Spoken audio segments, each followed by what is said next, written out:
Hello, this is the Valorant 7.04 patch notes. Rundown is a bit early, as these changes potentially might change going into the actual game, but I honestly doubt it. Maybe there'll be some additional ones. Maybe they'll drop like some minor changes, but other than that, I think they will go through with the majority of change on this patch.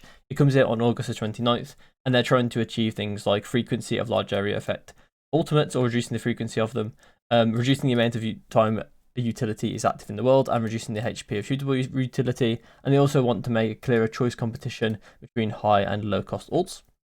I also think they make that all the high cost ults are getting a bit nerfed as well, especially because some exist on support type agents.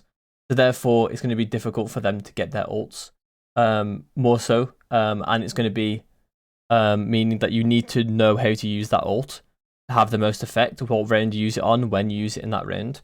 Going to be much more important now than it was before. Or at least it's going to be more important than it was before, maybe not much more.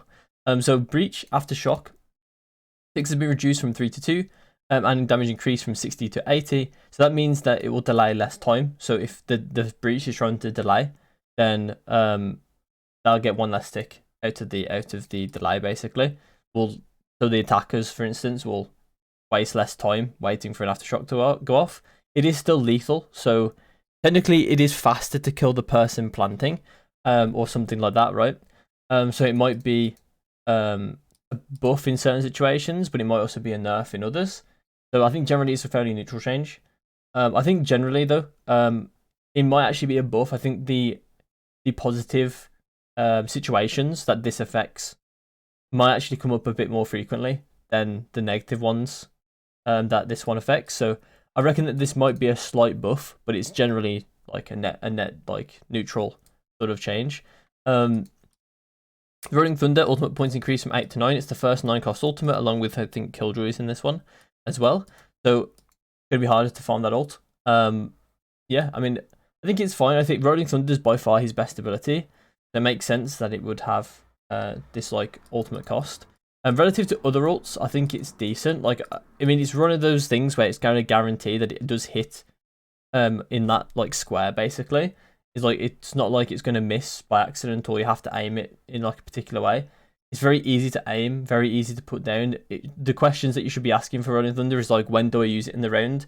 And like the whereabouts, but like not exactly like, it's not like pinpoint like Sova ult, for instance. And I think that it makes sense that this one is like a high point ultimate, and it actually surprises me that we don't see that from Fade. So Orbital Strike, same thing. It's one of those ults where you should be asking like, where do I use it a tiny bit, and then when do I use it is actually the more important thing. What round do I use it on, etc., etc. That should be the more important questions, rather than like, where do I put it. Obviously, Orbital Strike is a bit more where do I put it than the Rolling Thunder is. As it has a lot more, I would say it's a bit more universal, not universal, but it has like a bit more, I say, interpretation to the ultimate with like what you can do with it, rather than Rolling Thunder. So I do think that this one not being like 9 is good, but I also think it was cheap on 7, so I think it's quite good that it's 8 now. It's also just a very good ult in post plant as well.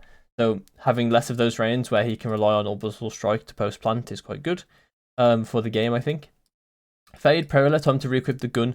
Re-equip gun takes slightly longer after using the ability. Very slight Fade nerf. Generally looking at her self-sufficiency there, which is fine. I think it's a completely fine change. I do think it's weird that Fade actually dropped out of meta a tiny bit. I think she's still immensely strong, and I think Riot do too, judging by this. And I think they just want to maybe remind players that she's there without affecting too much. Obviously, this could take forever, but like this could be a massive nerf. But with the words slightly here, don't think it's going to be a massive nerf. I also was surprised to not see her ultimate point change for Fade, as I think her ult is really strong. It's very similar to Breach's in that area that she's putting down is actually going to be clear if she gets no tags and things. If anything, it's got more value tied to it than Breach's does, in my opinion at least.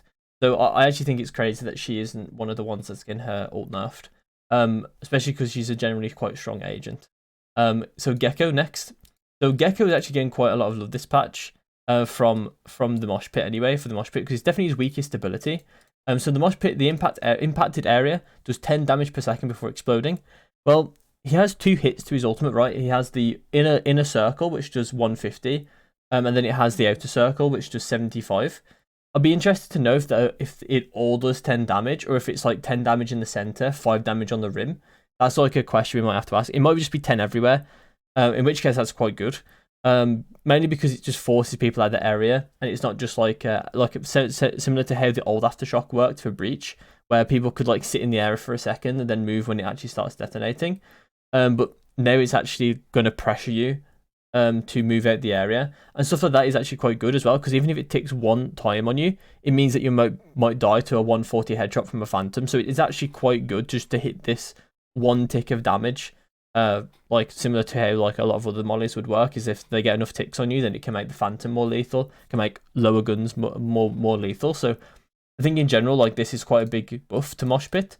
Definitely his weakest ability, and I'm happy to see Gekko buffs. Obviously, the HP on the wingman got reduced. So this is actually quite a decent nerf, so it just reduces the amount of bullets that you need to use to kill wingman.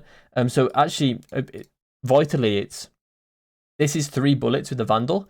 80 is 2 bullets with the Vandal, so 1 less bullet with the Vandal. I think it's actually quite meaningful, as I think it was really hard to kill wingman in the space of his stun duration, like on the space of his wind up for his stun, with the Vandal. And I think now it's possible, a lot more possible at least. Mainly because the Vandal's fire rate is a bit slow compared to how long it takes wingman to stun you. If it's like around the corners and things, it can be quite difficult. Burst Explosion has a little makeover to make it easier to see and understand the area that has been affected. So this is actually a buff to Gekko, for being able to see like where his explosion actually hit, and it's also a buff for his teammates as well, because there's a chance, right, if this explosion like makes it easier to see, maybe it lingers a bit, so your teammates can kind of see where the explosion radius starts and stops, right? It might make it easier for their decision making to see, like, even if like if the Gekko wasn't sure if he detained someone, etc., then the teammate can sort of make that understanding from the visual cues from the explosion. Obviously, quite a minor change, but still like a nice quality of life, I would say. So Killjoy got the ultimate points increased. Honestly, not surprising. This lockdown has been a very important ult in a lot of like comps, a lot of competitive play, decent in ranked. It's always very good. So seeing it go up to 9 is honestly not surprising. I think it is one of those ultimates that are like game changing when they're in the round. They can definitely change rounds completely, if not counted correctly. So yeah, I think makes sense to have it on a higher number. Makes it so when you do use it, you need to use it correctly. The amount of times you see people use it and then fake the site, etc., is going to be riskier to make those type of plays now, because you don't have it as often, right? And you'd be surprised how often this can be, right? You might even get like 1 less ultimate depending on your like performance in the rounds, especially because you are playing a Sentinel. It can be quite hard, especially on defense, to get multiple ults anyway, because they might not end up coming to your site a whole lot, because they might be trying to avoid the Killjoy setup. So it's like quite possible that they don't ever really go into you very much, and you end up with like 1 ultimate in the half.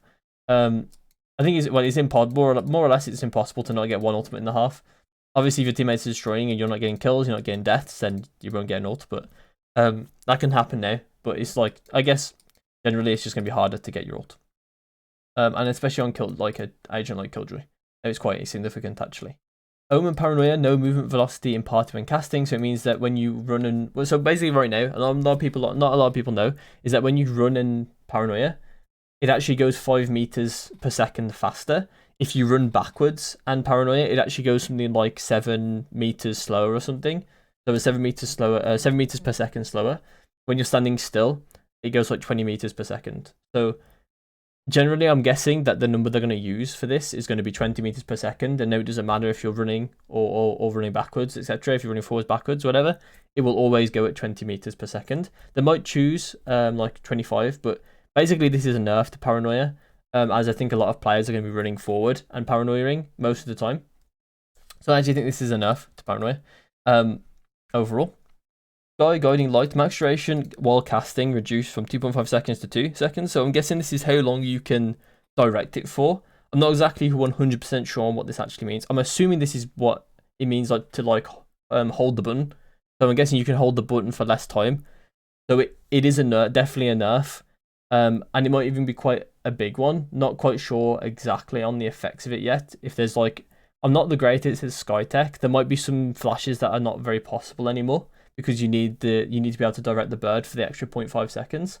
But I don't know enough about Skye to know those things. So there might be some lineups that aren't possible, or like some certain flashes that aren't possible. You'll have to reference anyone that plays Skye. Fake Honest, I think, plays a lot of Skye. He probably has an opinion on this stuff. Trailblazer HP reduced from 100 to 80. Big, not necessarily a big nerf, but it's like a decent nerf. So it means that the Vandal, we had to kill it in 2 bullets instead of 3, which is honestly quite significant. Yeah, so that's quite significant. Can definitely affect the dog in like, definitely it's going to make it more clear that it has a big weakness when it's like open spaces that the dog is being used in. I think it's less significant when it's like a very enclosed space, because the Vandal probably still doesn't have probably still won't kill it in time. But don't 100% know, honestly, without seeing it in action. But most of the time, I think the Vandal will get the kill on the dog now before it stuns. Ultimate points increased from 7 to 8. So this was also obvious to me as well. Seekers is a very overloaded ultimate. It does a lot of different things. You can get info with it. You can take sites with it, and it does that job really well. It pressures the players really well as well, because they just aim lock onto them. So there's nothing that the user has to do. The Skye doesn't have to do anything once they press the ult. They're getting pressured for free, essentially. Well, not really free, but they're getting pressured by not you.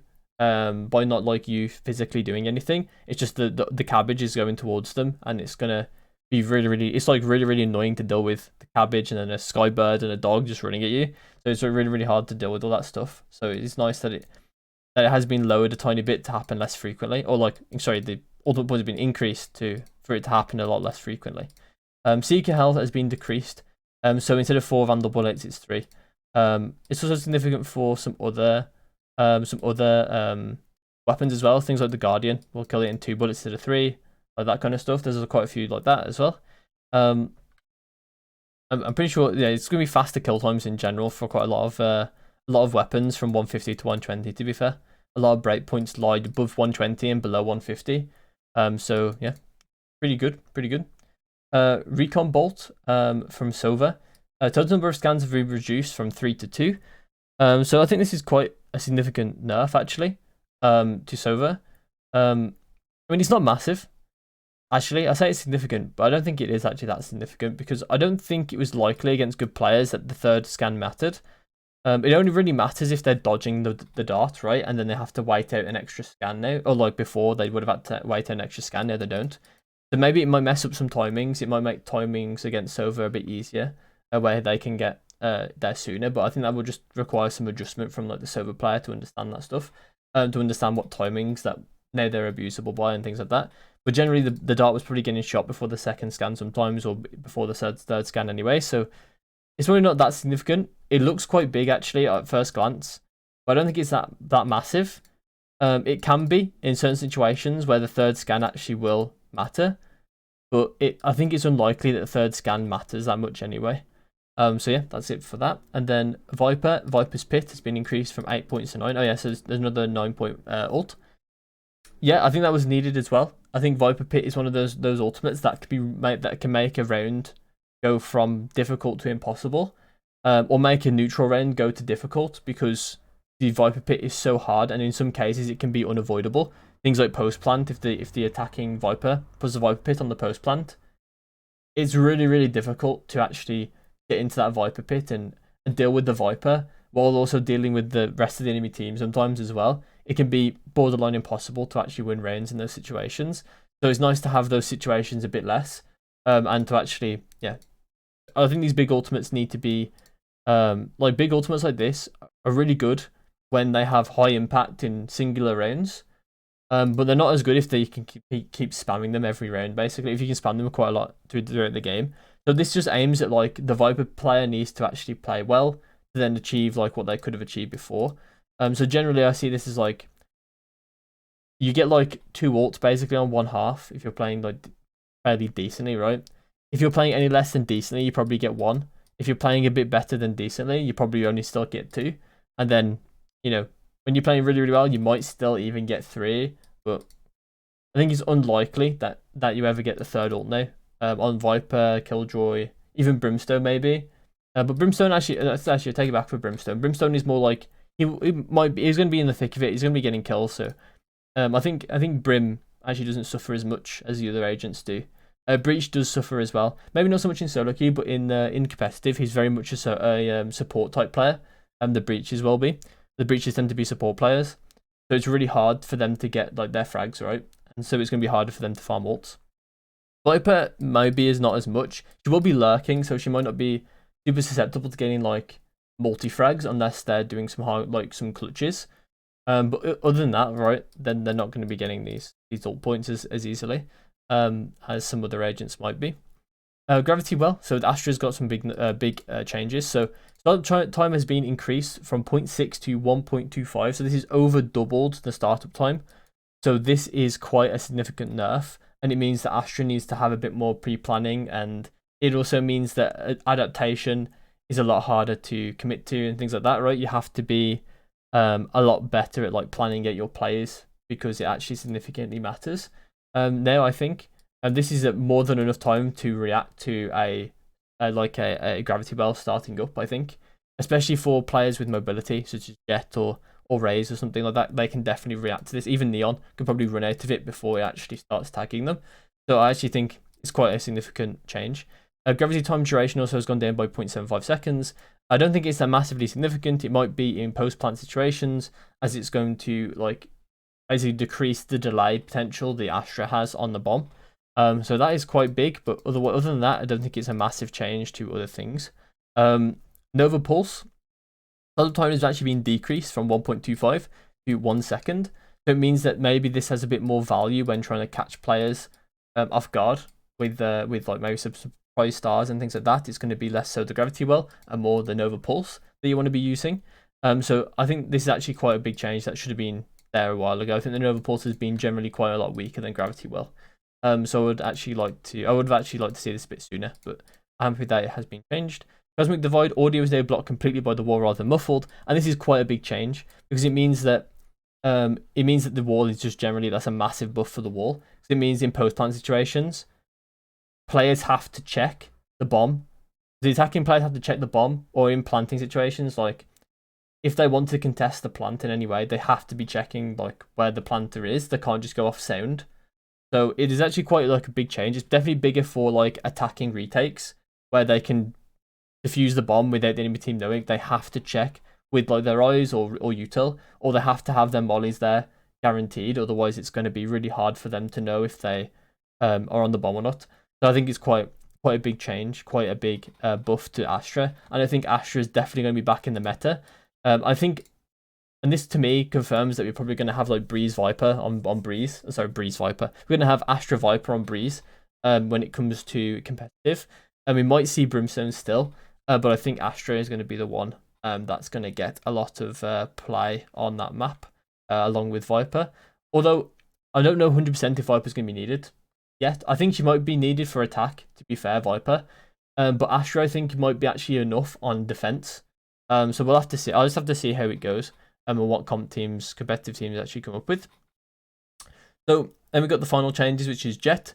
So Jett Tailwind, the dash window has been decreased from 12 seconds to 7.5 seconds. You actually need to know when you're going to take your fights. You can't just be like hopping dash for a random reason. You have to know that you're going to be taking a fight within the next 7.5 seconds. It's a lot finer, and so it's going to really reward the players that know what they're doing, and it's going to really punish the players that don't. At 12 seconds, Jett would often find value activating the dash without clear intention, there you go, or making incorrect calls but still have time to find other use for the dash. Shortening the window pushes Jett to be more deliberate with her calls, that's exactly what I just said, and reduces Tailwind's power at defensively holding angles. Okay, I was about to say something like that as well, while minimally impacting her ability to proactively use dash to break into sight. So basically this means that defense Chamber has probably as a clear advantage on the first fight compared to Jett does now. So if you want to take a lot of first fights on defense, Chamber has the clear advantage over Jett. I think you already did, to be fair. And now I think it's even more clear than what it was before, that he should always be like, if you're looking for the defensive first fights, like on defensive side, then he's going to be the one to take it. Or even if you're playing attack, right, and you want to have someone to like hold an angle on attack, like pretty much all the time, if you're like a Premier team, comp team, then Chamber's going to do that job better than Jett is. And And he already did, to be fair, but it's going to make it a lot more clearer that he's going to do that job better. And I think this definitely makes way for... I mean, Raze was already, in my opinion, the strongest duelist, even over Jett, since the nerfs to her dash window, since the adding the dash window and things. I think Raze has been the premier duelist. So I actually think that... Oh, by premier, sorry. I mean the best duelist, not like premier for Valorant. But I think Raze has been the best duelist. So I think this definitely cements her as the best duelist now, and I think Jett has definitely gone down a lot in my head. I don't think she's like super bad by any means, but I think she's definitely going towards middle of the pack, or like maybe like towards the top. She's still towards the top of duelists maybe, but even then, like I'm like high on Yoru, and I don't really I like some other duelists as well. So it's like hard for me to actually justify playing Jett when Chamber also exists when he's actually on the up as well. So maybe we end up seeing like Chamber Razes, we end up seeing Chamber Yorus, we end up seeing maybe a combination of all three. Especially on maps like Bind, we might end up seeing like Chamber, Raze, and Yoru all existing on the same team somehow. Maybe minus one of the Yoru or the Raze, but we might even see comps like that. Activation windup has been increased from 0.75 to 1 second. So basically just means that it takes longer for the window to actually come up. So you have to actually, once again, talk about being deliberate with your calls, right? And you can't just use it reactively. You have to actually know what's going to happen in the future. You have to have some foresight in what fight is going to be taken. So Cloud Burst duration has been decreased from 4.5 seconds to 2.5 seconds. Definitely affects her massively in post plant, where she can't get half on the bomb with one smoke. She has to actually reveal herself from the thing. So and also it also completely impacts her decision making when she goes in. So when she goes in and when she dashes into a cloud burst, she has way less time to make decisions. She has to use both smokes to get just over the duration of one smoke. So she actually has like way less time to make decisions. She can't just sit there and endlessly delay like she used to. Now she actually has to make decisions when she's actually going into site. Something to re-equip gun take slightly longer after using the ability. Personally, I don't like these two in conjunction with each other. I would probably like them to be... Actually, to be fair, it doesn't matter. Because I think it's the dash. If this was on the dash, I think I wouldn't like it, actually. Because it's on the smoke, I'm not too bothered. We want to reduce some of the persistent safety Jett gets dashing into or escaping with smokes. Also escaping with smokes. Sharpening clay bust to be fast, powerful tool that forces players to be quick and precise with their decisions. Yeah, okay, I'm not too bothered about this change then. It just affects her like reactionary using smokes to live basically, and then to take fights afterwards. It just slightly affects that ability, but it's not too drastic.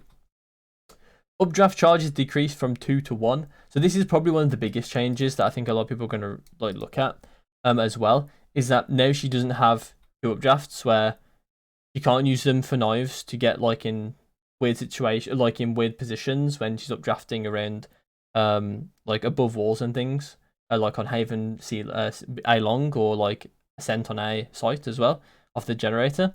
You can't do things like that anymore.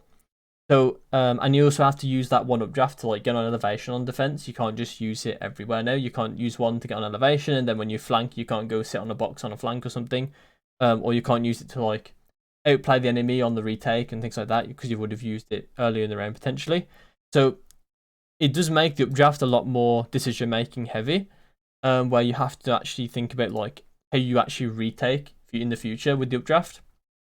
And if that is more valuable, then committing to the updraft on a site, or for instance on Haven, where you would have to, when you could like updraft on the boxes, but then you may want the updraft on C long, or like for fighting C, right? Potentially for like outplaying the enemy. So it might be a really big decision now, like how I'm actually going to retake. Do I want to save my updraft for this? Where are the enemy going?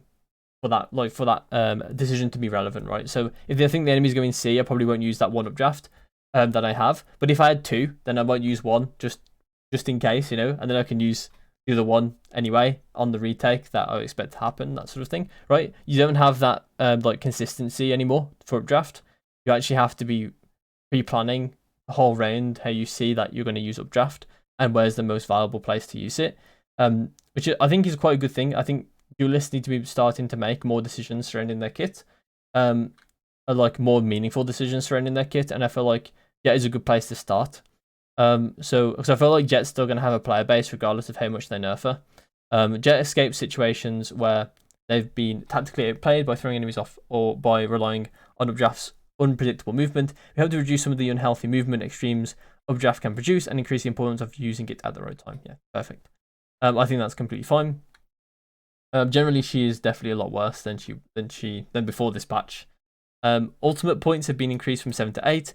Jett's ultimate has proven one of the most flexible, reliable, and economically powerful gun replacement ultimates because of its lack of a timer, resets on kills, and harmony with Jett's movement. This change should bring Brimstone up to the cost of comparable weapon ults, such as Tour de Force and yeah, so I think that, personally, I think Showstopper is actually weaker than Tour de Force and Bladestorm. So I wouldn't be surprised if we see this one maybe go down potentially. Although that's been a change for a while. I would have actually liked to see this go down potentially, but I don't know. Maybe it's a bit too powerful anyway. I mean, Raze is already a really strong agent, so maybe giving her a buff isn't the best idea anyway. But just isolating the ultimates, Bladestorm and Tour de Force definitely should be 8 cost.